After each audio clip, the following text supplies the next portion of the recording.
I don't know, what are you doing? Dune bashing, Bundu bashing? What is it that you're doing?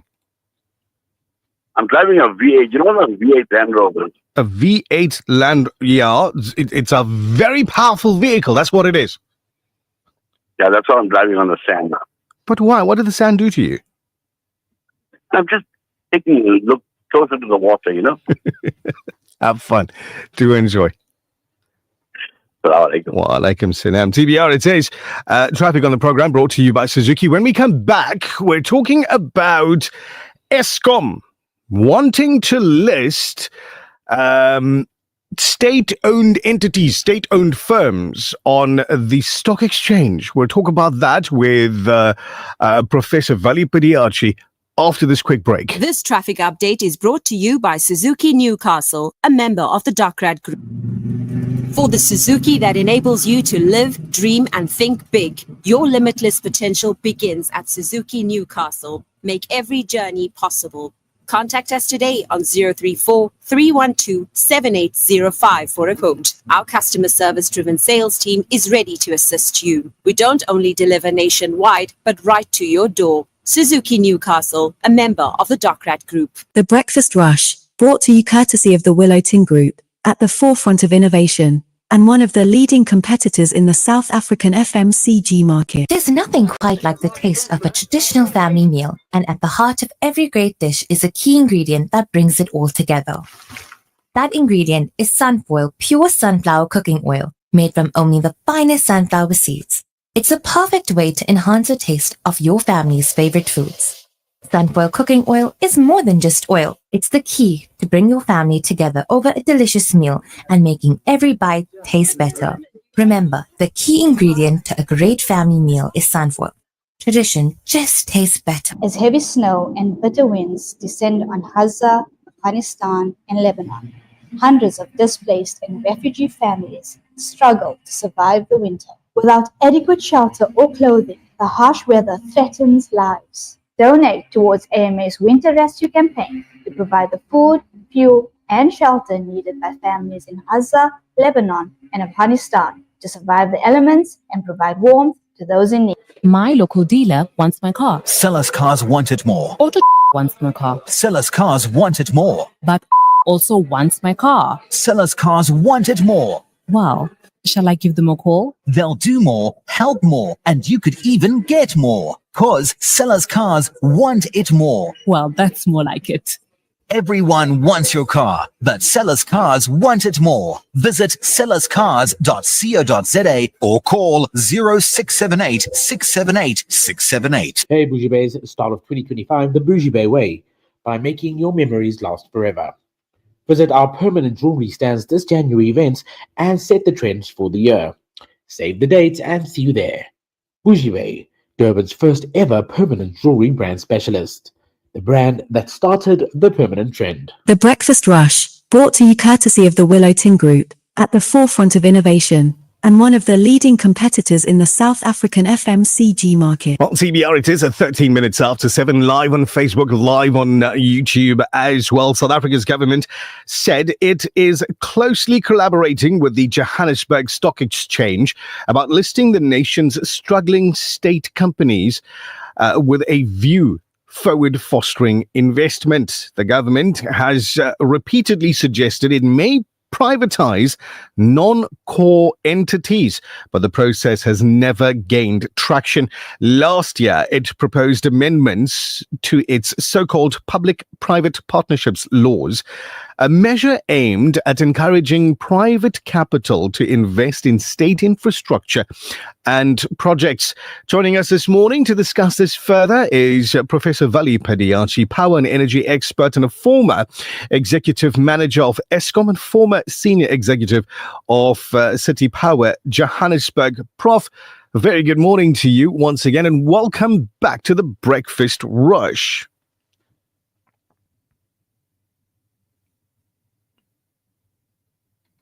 I'm not hearing you at the moment, Prof. If you could just check if your microphone is suitably unmuted and all of those other lovely things. Good morning, Prof. Can you hear me?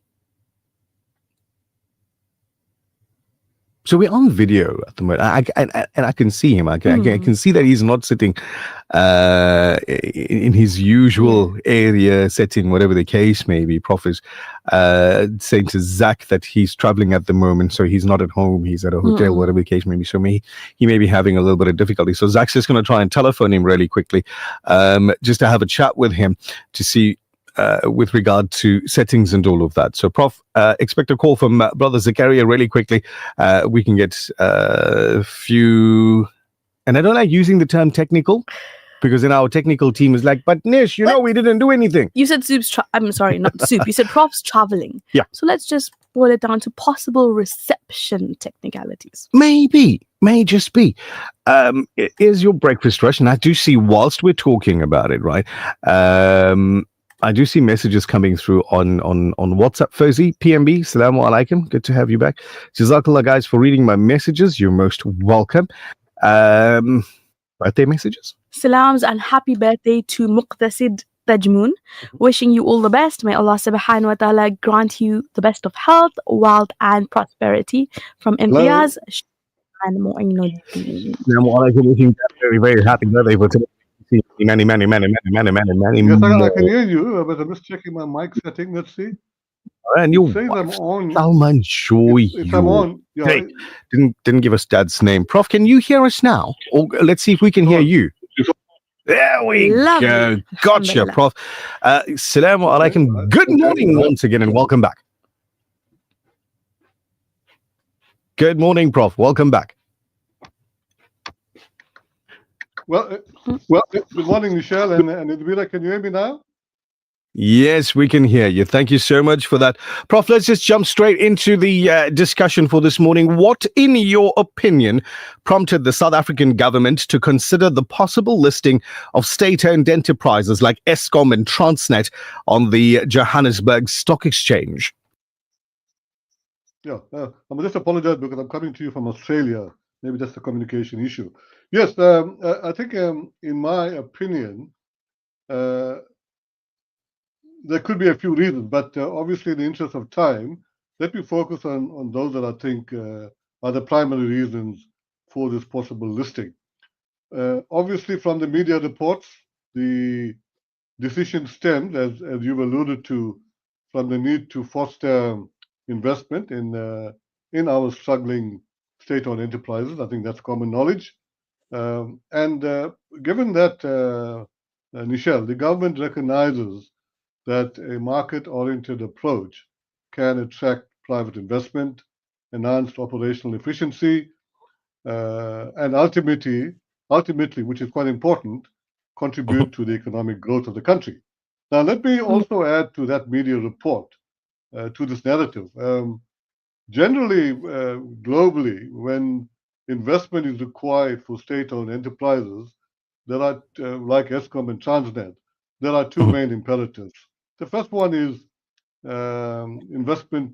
investor confidence in the country, and secondly, investor confidence in the investment value of the said SOE. In this case, it would be Eskom or Transnet, etc., because there are both these parameters are key determinants to the ROI, that means private sector. Now, just to finish off, unfortunately, the current SA investment climate is poor and unfriendly. I think that's common knowledge. South Africa is also grey listed. That's a significant backdrop to that. And almost all of our SOLs are not performing well. Hence, I'm not surprised that the South African government, as a shoulder, is now turning to the broader market vis-a-vis the Johannesburg Stock Exchange, which is above BURSC, for much needed investment funds, because there, as we all know, you have investors who are very diverse, small people, the less elaborate investor, to the very, very broad institutionalized investors. So with that in mind, the government is expecting that at least they will get the much needed investment funds that's required. Michelle. How might listing these state-owned firms like Eskom on the JSE impact their operations and management? Yes, that's another excellent question. Listing on a stock exchange would, in this case, the JSE, would subject these SOEs, like Eskom and Transnet in the main, to market discipline, also requiring them to operate more effectively, efficiently, and transparently. This could lead to better management practices and accountability, as they would be answerable to shareholders and the public vis-a-vis the investors and the private sector.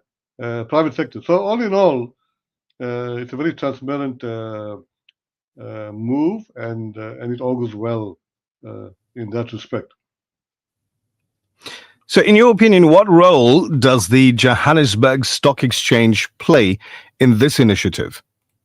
Well, just to be quick at it, the JSE serves or will serve as a facilitator if this move gets to its fruition for this initiative by providing, and this is importantly, the necessary infrastructure and regulatory framework for the listing of state-owned enterprises, like they do with all other private sector companies. I mean, they're quite strict in terms of their governance and transparency. And importantly, the JSE can guide the government on best practices and assist in attracting investors. As a final question for this morning, how can the government ensure that the listing process on the JSE is beneficial for all stakeholders involved? Well, I think that's a critical question. The government must prioritize transparency and relevant stakeholder engagement through the processes. Bearing in mind the stakeholders includes organized labor, the community, in addition to business, etc. It could also assist in establishing clear guidelines, safeguarding employee rights, and ensuring that, as I mentioned, public interests are protected will be vital. Furthermore, this is important, Nazmira and Michelle. Furthermore, effective and efficient performance, service delivery from viable and sustainable SOS like Eskom, and also importantly, providing affordable tariffs to end-use customers must still be continued, and the government must ensure these attributes are sustained even after private investment from the JSE. Because importantly, these investors are interested in one thing, ROI, right? And they're quite ruthless at this, the private sector. So government has to ensure, because there's a service delivery mandate. And additionally, the government could ensure that independent advisors are included that can help maintain this accountability. Absolutely. I want to thank you for your time this morning. I know you're out in Australia, more or less the same time during the day. It's like 23 minutes after 7 a.m. Have yourself an amazing time down under. Thank you. I'll mix it with my business and other issues, other matters. Thank you very much. So have a lovely one, Prof.